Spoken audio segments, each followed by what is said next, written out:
Alright YouTube, it's time for a road trip.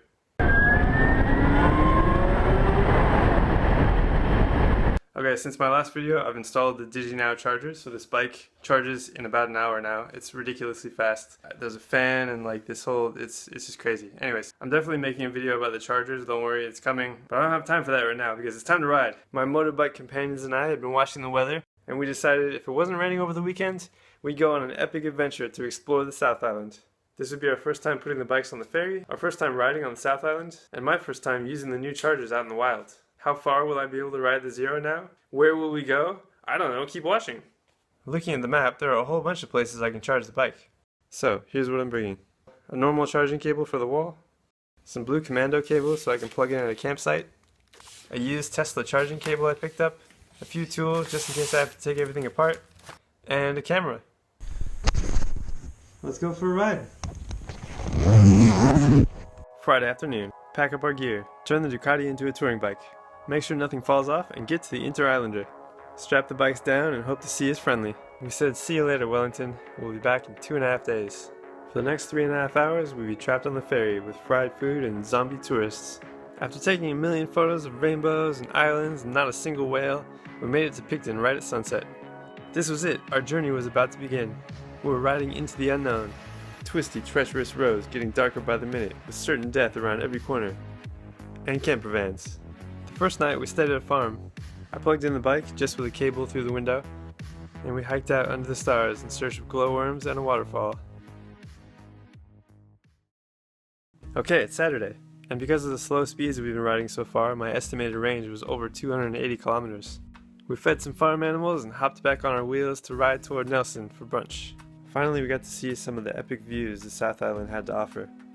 And this part of the road to Nelson was a lot higher speed and smoother than the road we did last night. There was a charging station there with a 3-phase Mennekes Type 2 plug, so I could use all my chargers at once and top up while we had breakfast. It turns out I didn't even have to bring my Tesla cable because down there all the stations had them built in. Unfortunately, for some mysterious reason, the charging stopped at 79% and I couldn't get it to connect again. It said there was something wrong with my car. The station didn't cost me anything to use though, so I couldn't complain too much. No time to figure out the problem, 79% would have to do. We repacked our bags, strapping even more to the Ducati tourer, and set a course for Abel Tasman National Park. I was able to plug in the Zero at a campsite called Old McDonald's Farm for free, minus the cost of ice cream we bought. I hitched a ride on the back of the Ducati and we went to see some sights around Abel Tasman. There was this awesome beach with crabs and starfish, so we swam around and got sunburnt for about an hour while the Zero charged. At this point, it probably seems like I've been charging the bike for half this video, but even though it took a long time, it was exciting to plug in places where no Zero had been before, and my riding buddies were good sports about it. Only about 15 minutes from the beach and a short hike through the forest was Split Apple Rock, which is actually not an apple.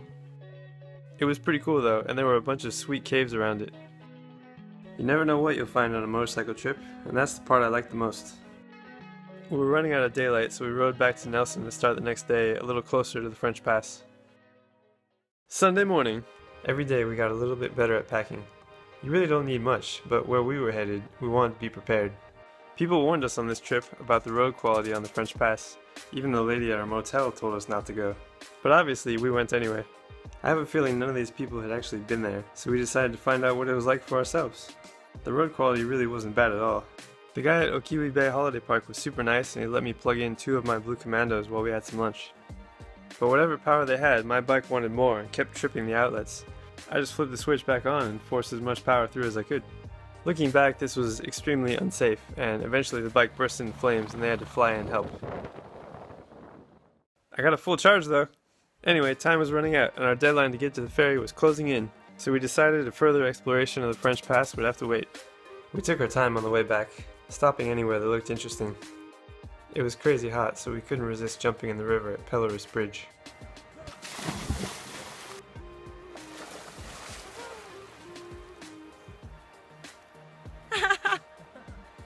He died! Zombie Emile led the way, and we traced the same way back that we had ridden Friday night, but doing this route in the daylight was a whole different experience. We still ran into some camper vans, but the views were amazing. South Island, you're awesome. By the time we got back to Picton, we'd ridden over 400 kilometers. It's really amazing how much you can experience on your bike in just a weekend. Just strap on a whole bunch of bags, find some friends who are willing to put up with your long charge times, and have an adventure.